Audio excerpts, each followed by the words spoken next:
Good afternoon, everyone. Today I'm going to teach you the test for random numbers. Okay.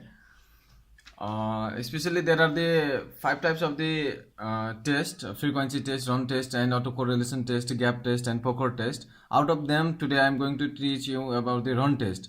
And even in a run test, there are the three methods where we can do the run test: runs up and down, runs above and below, the mean, and run test length of the runs. Okay. And today I'm going to teach you about the run above and the below the mean. Okay, we need to follow this some procedure or the some step to complete this test. Okay, and first step is define the hypothesis for independence. Okay, we need to define some hypothesis such that some random number is proportional to the independence. Okay, we are just at the and the another hypothesis random number is not equal to independence, means the given data or the random number are not independence. If this is true, then we can say that the given data or the random number are independence. Okay, and the second step is that we need to write the sequence of the run above and the below the mean. Okay, and when I will explain about the example in the backside, then you will understand more clearly. And now go to into the step 3. Step 3 is the number of observation. We need to count the number of the observation above the mean. Okay, which is denoted by n1, and the number of observation below the mean, which is counted as the n2. And by these two we can get the maximum number of possible runs, which is denoted by n is equal to n1 plus n2. And if when we give just like that plus whole, then what is the possibility? Then minimum number of the run is only 1. Okay, and the total number of run is b. And how it can be calculated, I will explain later. And the fourth step is to calculate the mean and variance of b. Okay, the formula of mean to calculate the mean is this, and the variance of this. Okay, we don't have any option. Okay, we must have to remember this. And if the value of n1 or n2 is greater than 20, then what we can say that b is approximated, and it can be the normal distribution. We can do the normal distribution. Okay, and what step 5 is, we need to calculate the normal statistics. Okay, z naught, as we have done into the runs up and down. Okay, the formula is b minus mu naught mean minus variance. Okay, it's same. And step 6 is if the calculated value or this test statistics is between these two critical values, then we can say that hypothesis what we have taken, this one. Okay, it is independence. Okay, it means that if the z naught value is between these two critical values, then we can say the hypothesis as naught is accepted. Okay, and let's go to into the example, then it will be more clear. And this is the question or the random number or the observation we are given, and we need to find out the test whether these values or the random number are independent or not. Okay, and if the numbers are in the decimal, okay, just like in a point, then we can take the mean is this, like this, 0 plus 0.99, because the value can be only from 0 to 0.99, isn't it? 0.99, so that we can get the mean, this one. And if the whole number just like 1 to 10 like this, then the whole number can be, we can take the mean as 49.5. Okay, and here this is the decimal values were given. And even another thing is also given, level of significance, the value of alpha as 0.05. Okay, suppose in our question the level of significance is given 0.05, then what is the value of z alpha by 2? Then how can we get this value? And here is one table I have explained in before.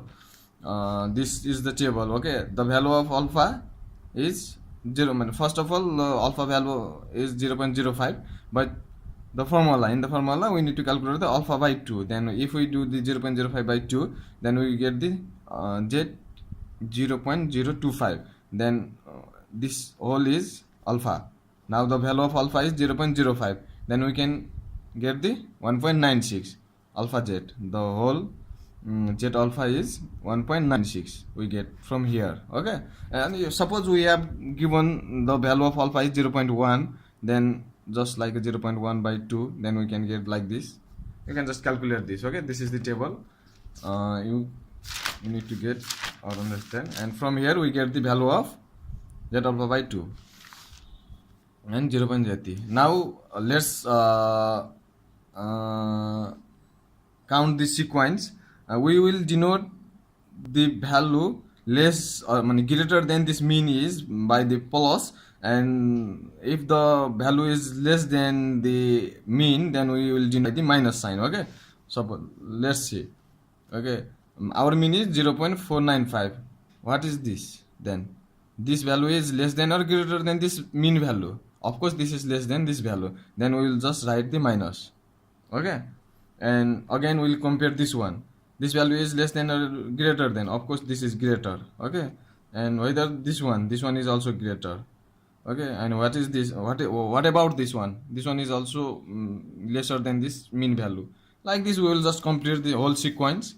Okay, we get the sequence of the data or the our observation. Then what we can do from here is that we can get the total number of the runs. How can we get the total number of runs?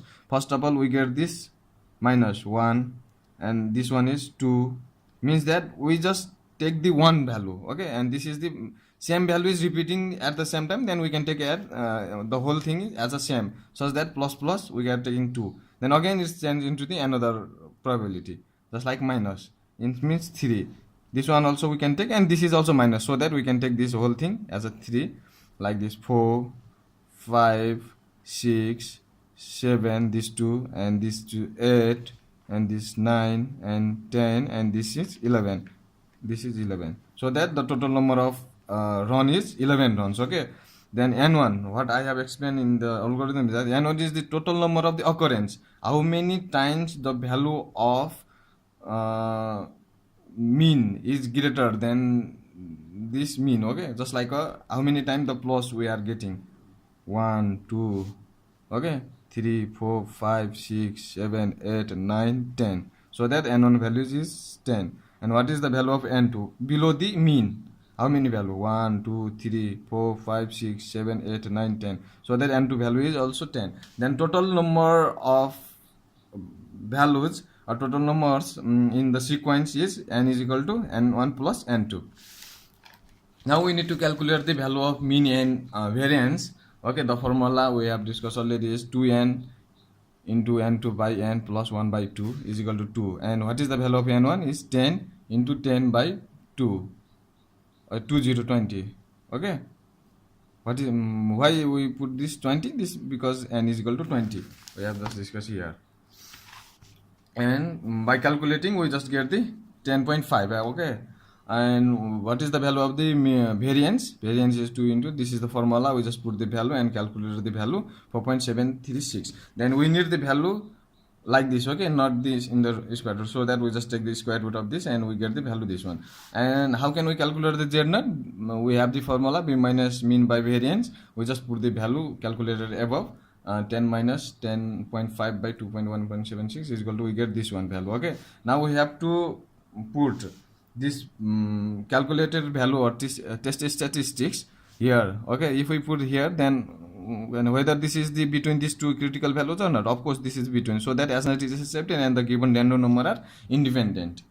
Okay, if suppose we get the value just like a 2.12, okay, it's not between these two values, so that we can say that it is rejected. Our hypothesis is rejected and the values are dependent, okay, to each other, so that we should reject this randomness of the values. Okay, it means what it shows that if the value is 2.1512, z0 value is 80, this much. Okay, then what we can say that this values is denotes that the value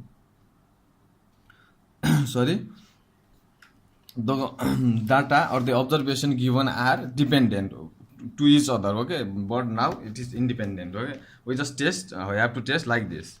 And this is all about the run above and below the mean. Okay, if you have any query, you can ask in the comment section. Please don't forget to like and subscribe. Thank you for watching.